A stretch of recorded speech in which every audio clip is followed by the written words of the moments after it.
Assalamualaikum warahmatullahi wabarakatuh. Alhamdulillah hari ini atas dukungan Bapak Menteri Kesehatan, juga Wakil Ketua Komisi DPR RI, Wakil Ketua DPRD Jakarta, dan seluruh jajaran Balai Kota, kita mengadakan acara meluncurkan pasukan putih, yaitu untuk memberikan layanan kesehatan yang maksimal di Jakarta.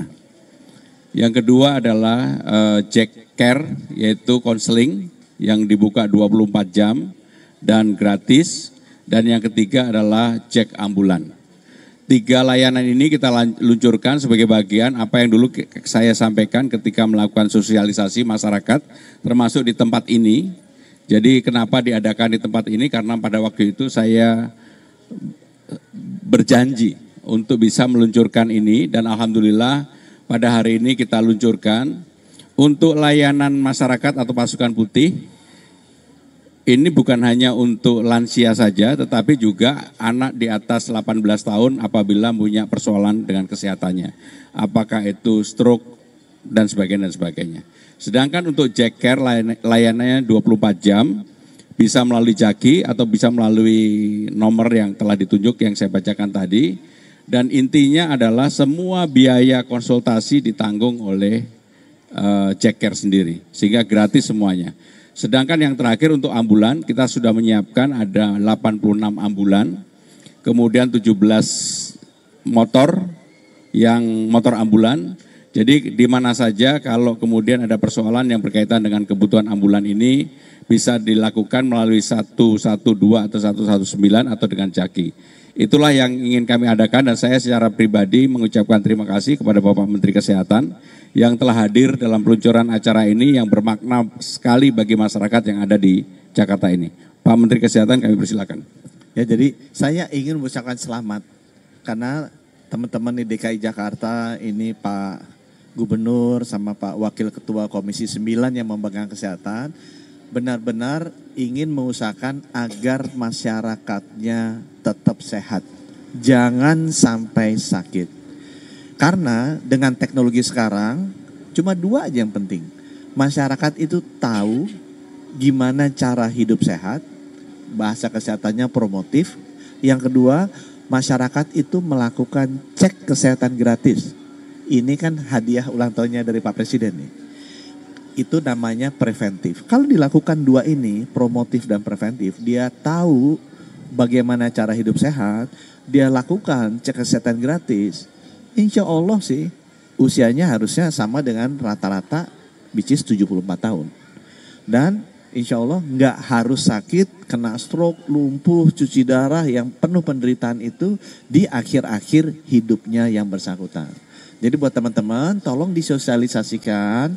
Ini contoh yang paling baik yang diberikan oleh DKI Jakarta agar jaga masyarakatnya tetap sehat, jaga masyarakatnya jangan sakit. Jauh lebih murah dan kualitas hidup lebih baik. Jadi para wartawan di sini sehat selalu ya. Nanti kalau ada Jakarta Marathon gitu, ikut. Nanti ngomong ke Pak Gubernur, pasti suruh ikut sambil lihat Pak Gubernur lari di video sama teman-teman. Sehat selalu.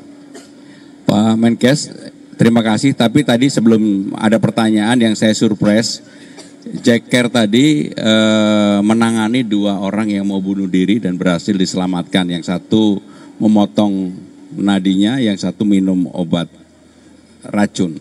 Jadi ini menunjukkan bahwa apa yang kami gagas mudah-mudahan bermanfaat bagi warga Jakarta. Kalau ada pertanyaan kami persilakan. Pak Menkes, Pak Gubernur, izin tanya, saya Ruby dari Kompas.com mau tanya Pak, untuk si Jack Care ini bagaimana prosedur penanganan kasus darurat, dan juga ini kan 24 jam ya Pak, bagaimana seberapa cepat respon tim khususnya untuk datang ke wilayah-wilayah. Ini kan tadi bilang nggak ada di setiap RT ya Pak, tapi telepon langsung datang, itu seberapa cepat Pak? Terima kasih. Pak Menteri Kesehatan. Aku rasa lebih cocok Bu Kadis ya. Tapi kalau di kesehatan tuh ada jangka waktunya. Kalau bisa sebelum 2 jam sudah bisa diakses layanan kesehatan. Itu standar nasional, tapi mungkin Jakarta bisa lebih cepat. Bukan silakan. Siap, izin Pak Gubernur, Pak Menteri. Jadi layanan Jaker ini di backup oleh call center. Di dalam call center itu kita menyediakan yang menerima telepon adalah tenaga psikolog klinis yang kita sediakan dalam 3 shift dalam 1 hari. Jadi selama 24 jam, 7 kali 24 jam selalu ada tenaga psikolog yang akan menerima psikolog klinis yang akan menerima konsul dari warga masyarakat. Saat ini kita menyediakan 3 orang per shiftnya. Dan call center ini kemudian sudah terhubung dengan rumah sakit. Kita punya rumah sakit khusus untuk kesehatan jiwa dan juga terhubung dengan seluruh layanan kesehatan jiwa yang ada di puskesmas. 28 dari 44 puskesmas yang ada di DKI semuanya sudah memiliki tenaga psikolog.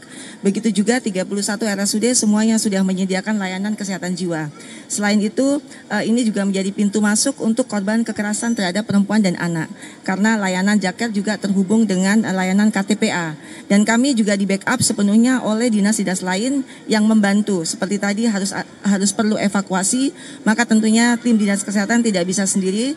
Kami di backup oleh BPBD, oleh Damkar, kemudian secara IT di backup oleh Kominfo, lalu ada beberapa dinas termasuk dinas PPAPP dan Dinsos yang semuanya bekerja sama dalam satu network, dalam satu jejaring.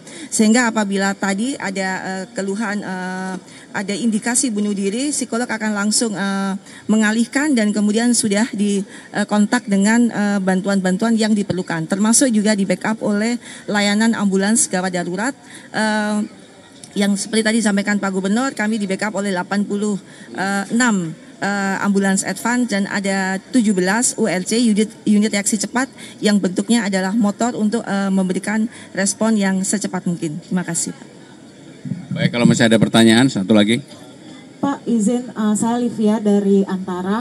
Pertanyaan saya mungkin yang pertama, apakah pasukan putih ini sebelumnya udah diberikan pelatihan? Dan yang kedua mungkin mau nanya juga sama Pak Menkes, beberapa hari lalu kan ini ada pemberitaan terdeteksi 2.600-an kasus TBC di Jaktim.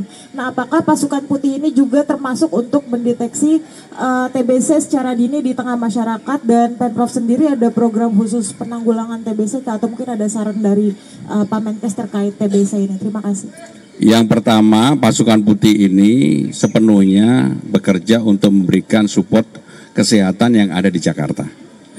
Tentunya semua penyakit, termasuk tadi yang disampaikan TBC dan sebagainya. Kurang lebih 3 minggu atau 4 minggu yang lalu secara khusus kami rapat, nanti Bu Kepala Dinas Kesehatan biar menyampaikan mengenai TBC ini. Karena memang TBC sedang ada dan kita sedang menangani itu. Bu Kepala Dinas, kami persilakan. Siap, izin Pak Menkes, mungkin nanti Pak Menkes juga menguatkan ya Pak. Jadi Jakarta memang kasus TBC-nya sangat tinggi dan dengan arahan dari Kementerian Kesehatan kita sudah mendorong pengendalian TBC itu sekarang semakin berbasis komunitas sehingga kami sudah memiliki 274 RW yang statusnya adalah sudah siaga TBC. Dan nanti pasukan putih akan bekerja sama dengan ibu-ibu yang fungsinya adalah sebagai kader TB untuk terus melakukan penemuan kasus dan kemudian setelah penemuan kasus mengedukasi, mengajak masyarakat yang kontak erat dari penderita TB untuk mau diperiksa. Karena itu adalah angka yang rendah di DKI adalah angka investasi kontaknya. Dan selain itu pasukan putih juga akan mendampingi penderita TBC untuk menyelesaikan minum obatnya karena harus minum obat selama 6 bulan. Dan Pemprov DKI sangat komitmen untuk mengendalikan TBC di Jakarta. TBC ini penyakit yang sudah ribuan tahun ada. TBC ini adalah penyakit yang korbannya paling banyak. Jadi dalam 100 tahun terakhir 1 miliar orang udah meninggal. Sekarang TBC di dunia 1 tahun 1 juta yang meninggal. Ini besar sekali, lebih besar dari COVID. Yang nomor di Indonesia setiap tahun 100.000 lebih meninggal. Jadi 5 menit 2. Jadi kita ngomong nih, mungkin 4 orang meninggal TBC. Itu tinggi sekali. Nah, gimana caranya supaya penyakit yang mematikan ini kita bisa tanggulangi dengan baik? Untuk untungnya obatnya ada. Ya. Nomor 1, TBC penyakit penular. Jadi sama seperti COVID, harus di screening supaya ketahuan siapa yang kena TBC. Jadi kalau pasukan putih bisa melakukan screening, memang agak susah, mesti pakai apa? Dahak. Sekarang kita lagi cari teknologi baru yang bisa lebih mudah. Tapi sekarang masih dibatukin. Kalau dia batuk-batuk lama nggak sembuh, batukin, nanti dahaknya itu dibawa ke puskesmas, bisa dicek apakah dia TBC apa enggak. Tapi harus ketemu. Kalau nggak ketemu dia nularin. Indonesia tuh diduga 1 juta TBC waktu 2022 habis COVID, hanya 400.000 yang ketemu. 600.000 kita nggak tahu di mana. Kalau di sini ada TBC kita juga nggak tahu. Itu bisa nularin tetangga-tetangganya tuh. Yang ada di ruangan ini nih. Dan itu mematikan, sama seperti COVID ya. Jadi harus ditemui dengan screening. Jadi saya minta tolong memang pasukan putih kalau bisa screening TBC. Nomor 2, TBC itu untung sudah ada obatnya. Jadi begitu screening, minum obat. Karena obatnya bisa menghentikan dia menular dan bisa menyembuhkan. Masalahnya obatnya itu pilnya banyak tuh, antara 4 sampai 6 pil mesti diminum 6 bulan. Jadi isu ketiganya sampai selesai obatnya. Jadi tugasnya tim putih, pertama temuin TBC. Habis temuin TBC, pastikan dia minum obat. Karena obatnya ada. Yang paling susah ada, pastikan obatnya dia nggak berhenti minum setiap hari berapa tuh? 4 sampai 5 tablet selama 6 bulan. Kalau dia break tuh, udah ngerasa sembuh dia berhenti, nanti dia bisa kena lagi dan akan lebih susah karena istilahnya jadi resisten tubuhnya. Itu ya pesannya saya. Baik, terima kasih. Wassalamualaikum warahmatullahi wabarakatuh.